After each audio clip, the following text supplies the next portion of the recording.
Aparece então na tela a primeira questão. Diz assim: em relação à gramática da língua de sinais, especificamente aos aspectos fonológicos, um sinal pode sofrer mudança de significado alterando-se apenas um parâmetro. Assim, há a possibilidade de dois sinais se distinguirem devido a apenas um parâmetro. Nesse caso, esses sinais são exemplo de alternativa A: substituições nominais. Alternativa B: parâmetros linguísticos. C: pares mínimos. Letra D: pontos de articulação.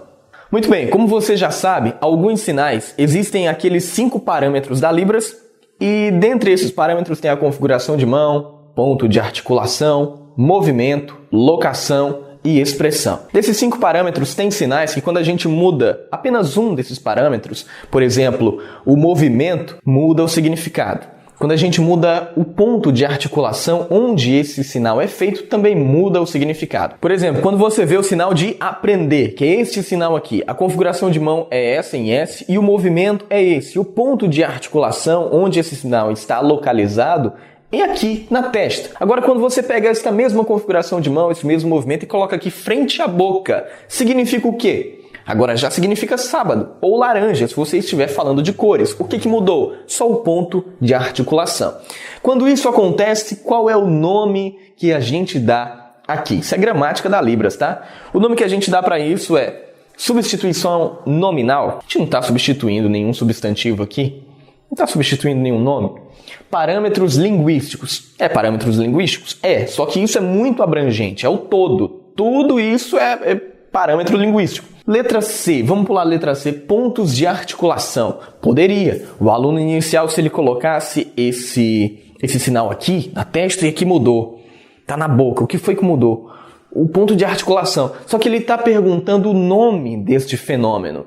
E o nome que a gente dá para isso são os pares mínimos. Questão correta, então, alternativa correta, letra C, os pares mínimos. Quando apenas um desses parâmetros muda, e aí é o mesmo movimento, é o mesmo ponto de articulação, ou assim, ou qualquer um desses fatores, quando apenas um desses parâmetros da Libras muda, o nome para isso é pares mínimos. Gravou? 14ª questão.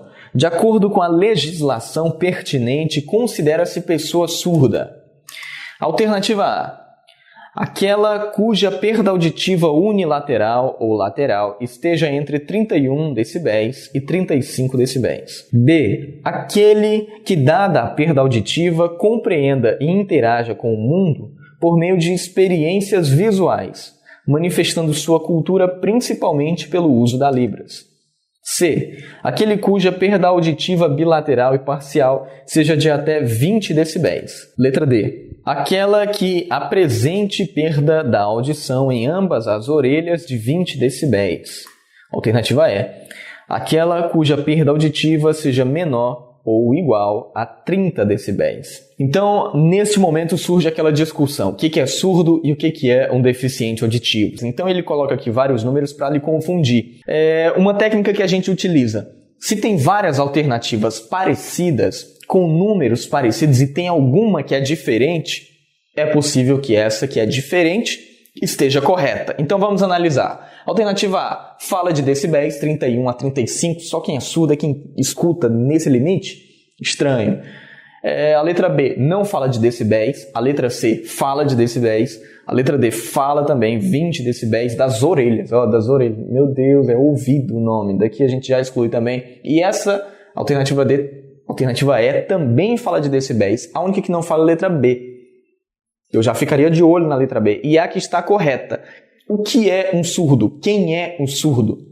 Aquela que, dada a perda auditiva, teve alguma perda auditiva, ela compreende e interage com o mundo por meio de experiências visuais. Ela interage com o mundo mais pelo lado visual do que com os ouvidos, do que ouvindo. E ele continua, manifestando sua cultura principalmente pelo uso da Libras. Tem pessoas que têm alguma perda entre esses decibéis aqui que foi dada na questão, mas ele ainda interage com o mundo ouvindo e tentando oralizar. Esse sujeito é um deficiente auditivo.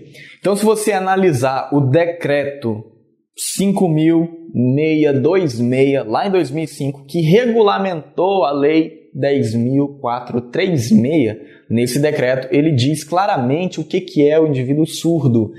E a letra B é o que corresponde, aquele que interage com o mundo por meio de experiências visuais, expõe sua cultura por meio da língua de sinais. Então, a alternativa correta, letra B.